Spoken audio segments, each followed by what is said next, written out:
দেখুন বন্ধুরা, বাড়িতে যে সুন্দর একেবারে ঝাঁকালো ট্যাঙ্গেল হার্ট প্ল্যান্টটা ছিল, সেটার এখন কী অবস্থা হয়েছে।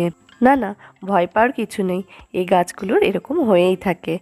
এই যে গাছটা দেখতে পাচ্ছেন, এটার এরকম অবস্থা হয়েছে কারণ এর প্রয়োজন হচ্ছে এবার রিপটিংয়ের।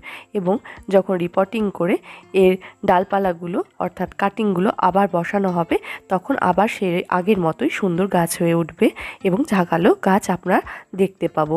এখানে চলছে এর হেয়ার কাটিং, মানে এর ডালপালা ছাঁটাইয়ের কাজ। এবং তারপরে দেখুন, পুরো পাত্রটাই প্রায় ন্যাড়া হয়ে গেছে, মাত্র 2-3টে গাছ বেঁচে আছে। কিন্তু যে অংশগুলো কেটে ফেললাম নিচের দিকে ছিল, সেখানে প্রচুর প্রচুর ডালপালা রয়েছে, যেগুলো কিন্তু এখনও সতেজ, যেগুলো থেকে অনেকগুলো গাছ অনায়াসেই তৈরি করে ফেলা যাবে।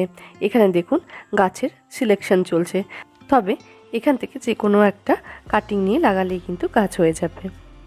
এবার চলে আসি এই গাছটা বসানোর জন্য কি মাটির মিক্সচার ব্যবহার করেছি। এখানে ভার্মি কম্পোস্ট, নিমখোল, হাড় গুঁড়ো এবং গোবর সার মাটির সাথে নেওয়া হয়েছে। এছাড়াও নেওয়া হয়েছে বালি এবং ফাঙ্গিসাইড, কিছুটা পরিমাণ 10-26 এর মধ্যে দেওয়া হয়েছে। তারপর সমস্তটা মিক্স করে নেওয়া হয়েছে ভালো মতো। এরপর পাত্রটার মধ্যে ড্রেনেজ সিস্টেমটা ভালো মতো রেডি করে তার মধ্যে যে মিক্স করা মাটিটা রয়েছে সেটা পরিমাণ মতো দিয়ে দেওয়া হয়েছে। এরপর গাছগুলোর যে কাটিংগুলো সিলেক্ট করা হয়েছে তার মধ্যেই কয়েকটা নিয়ে এভাবে লাগিয়ে ফেলছি।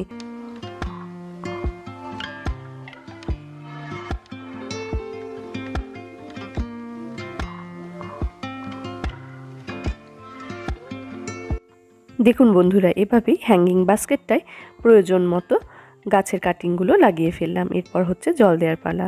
এই জন্য জল নিয়ে তার মধ্যে কিছুটা পরিমাণ ফাঙ্গিসাইড দিয়ে জল দিয়ে দিলাম। এবং এরকমই কিন্তু আমি আরও একটা পট তৈরি করেছি, যেটাতে ওই একই গাছের কাটিং বসিয়েছি, কারণ আমার কাছে অনেকগুলোই এই গাছের কাটিং রয়ে গেছিলো।